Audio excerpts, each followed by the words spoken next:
الموساد وكالة استخباراتية شهيرة في العالم، أنتجت سلسلة من الأخبار الرئيسية المثيرة في العقود التي تلت إنشائها.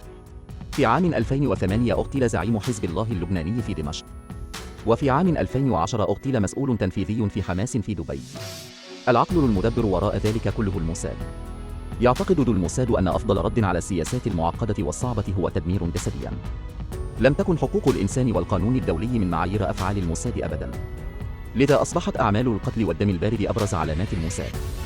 في سبتمبر 1972 في دورة الألعاب الأولمبية التي عقدت في ميونخ بألمانيا، خططت منظمة أيلول الأسود لخطف رياضيين إسرائيليين، وأثار مرة أخرى انتباه المجتمع الدولي إلى الوضع في فلسطين. تم ترتيب عملية الاختطاف التي نظمها أيلول الأسود بعناية، مما أدى في النهاية إلى مقتل 11 رياضيا إسرائيليا.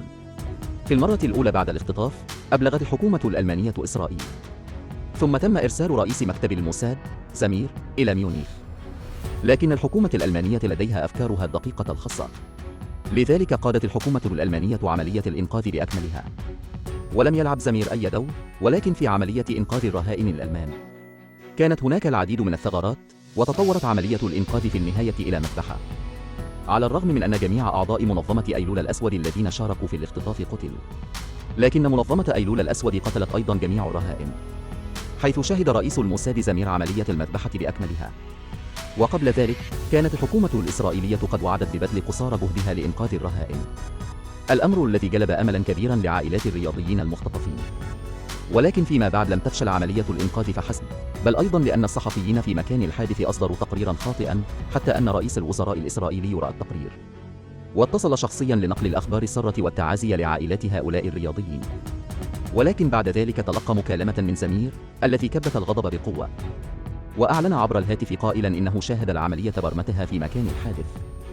الرياضيين الإسرائيليين المختطفين تم إطلاق النار عليهم جميعا من مسافة قريبة، ولم ينجو أحد، وتم عكس نتيجة الحادث تماما، مما جعل عائلات الضحايا الذين كانوا يحتفلون للتو تعاني من ضربة أشد. وانسحب الرياضيون الإسرائيليون من بقية المسابقة، ولكن بعد توقف الألعاب الأولمبية، وعادت المنافسة بعد ذلك على قدم وساق، واستأنف العالم عملها حسب المسار الأصلي. لكن إسرائيل ضغطت على زر التوقف المؤقت، ورحبت رسميا بعودة رفاة 11 رياضيا ميتا في المطار. وكانت البلاد كلها تتألم، وقرروا تفويض الموساد لمطاردة أعضاء أيلول الأسود والانتقام الكامل منهم. هذا هو عمل الموساد. كان يعيش في باريس. حمشاري هو عالم مهذب، هو في الواقع الشخص الثاني في أيلول الأسود في باريس. في عملية الاغتيال الرسمية أصبح الهدف الأول في يوم واحد في ديسمبر 1972. تلقى همساري مقابلة من مراسل للسؤال عن بعض الآراء حول الشرق الأوسط. هذه ليست المرة الأولى. همساري على استعداد تم لاستخدام هذا للإعلان عن اضطهاد فلسطين. وافق. في مقهى تحدث همساري مع الصحفي لأكثر من ساعتين. خلال هذه الفترة دخل العديد من عملاء الموساد منزله بهدوء، وراقبوا وصوروا كل غرفة من غرفه. لإبراز احترافهم، لم يعد عملاء الموساد راضين عن نفس الاغتيال البسيط والوحشي الذي حدث في المرة السابقة. أرادوا جعل الاغتيال أكثر روعة، بحيث يبدو الناس أكثر انسجاما مع تحفة القاتل الرائع رفيع المستوى، والتي طلبها زمير أيضا بشكل خاص بعد عودته.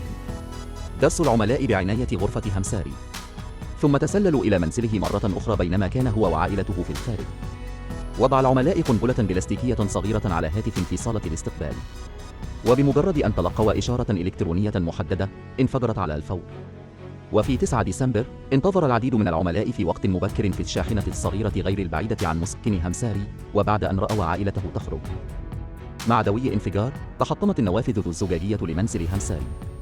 بعد الانتهاء من المهمة انسحب العملاء بسرعة من فرنسا بأمان. لم يمت همساري على الفور، ولكنه توفي في المستشفى بعد أسبوعين من الإنقاذ. وصف حالة العميل للشرطة بصعوبة في المستشفى، لكن الشرطة فشلت أخيرا في معرفة القاتل. هذا هو بالضبط التأثير الذي أراده الموساد. يعرف الناس من فعل ذلك، ولكن لا يوجد دليل. عندما اندلعت الحرب الأهلية اللبنانية في عام 1975، أرسل سلامي رسميا حارسا مسلحا لمرافقة مئات المواطنين الأمريكيين بأمان إلى السفينة الحربية الأمريكية. في عام 1976 تزوج سلامي من بطلة مسابقة ملكة الجمال اللبنانية كزوجته الثانية. دعت وكالة المخابرات المركزية العروسين إلى هاواي لقضاء عطلة، ورتبت لهما أيضا للعب ديزني لاند في الولايات المتحدة قبل إطلاق خطة اغتيال الموساد. طلبت أولاً من الرئيس الأوروبي لوكالة المخابرات المركزية التحقق منها. سلامي صديق لوكالة المخابرات المركزية. الأمريكيون الحساسون خمنوا على الفور نية الموساد. إذا تم تأكيدها فهذا يدل على أن الولايات المتحدة تتعامل مع الإرهابيين. إذا تم إنكارها تعادل الموافقة ضمنياً على اغتيال سلامي. بعد تقديم التقارير إلى قمة وكالة المخابرات المركزية حتى البيت الأبيض، كانت إجابة النهائية هي أن سلامي لم يعمل لصالح وكالة المخابرات المركزية. ووضع الختم الأخير على إطلاق خطة الاغتيال. جميع شبكات الاستخبارات تعمل بسرعة فاصلة في عام 1978. وجد الموساد مكان وجود سلامي في بيروت، ووجد أنه يذهب بانتظام إلى ناد فندقي لممارسة التمارين الصحية، لذلك رتب لعميل للبقاء في هذا الفندق لمراقبة ومسار عمل سلامي وعاداته المعيشية وما إلى ذلك. منع مقر الموساد منعا بات هذا العميل من التحدث مع سلامي وحتى اتصال بصري، لأنه كلما كان أكثر نشاطا كان من الأسهل إثارة الشكوك. مهمته هي جمع المعلومات ونقلها. هذا العميل الذي يتمتع بسنوات عديدة من الخبرة في التجسس يلتزم التزاما صارما بتعليمات المقر.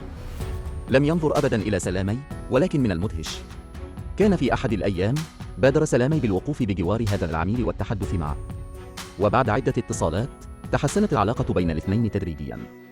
وفقا لذكريات الوكيل اللاحقة، أولي سلامي أهمية كبيرة للصداقة وكان كاريزميا للغاية، لكن العمل لم يسمح بالمشاعر الأنانية، كان عليه أن يموت. بناء على المعلومات التي نقلها العميل، وضعوا الموساد خطة العمل التالية. وفي نوفمبر 1978 في الطابق 8 من الشقة في شارع ماري كوري، سيدة جميلة تدعى إريكا تدعي أنها عضو في منظمة خيرية دولية. غالبا ما يراها الجيران وهي تطعم القطط والجراء الضالة. وفي معظم الأحيان تجلس إريكا على شرفة الجيران وترسم مشهد الشارع، ولكن ما كانت مهتمة به حقا هو المشاة والمركبات عند التقاطع. وفي نفس الوقت تقريبا من اليوم ستظهر سيارة لاند رور شيفروليه عند هذا التقاطع، وكانت السيارتان تتباطئان أولا ثم تستديران وتسيران في الاتجاه الآخر. توجد 3 أماكن لوقوف السيارات على جانب الطريق عند المنعطف، وهذه الأماكن الثلاثة لوقوف السيارات هي مواقع القتل التي اختارها الموساد.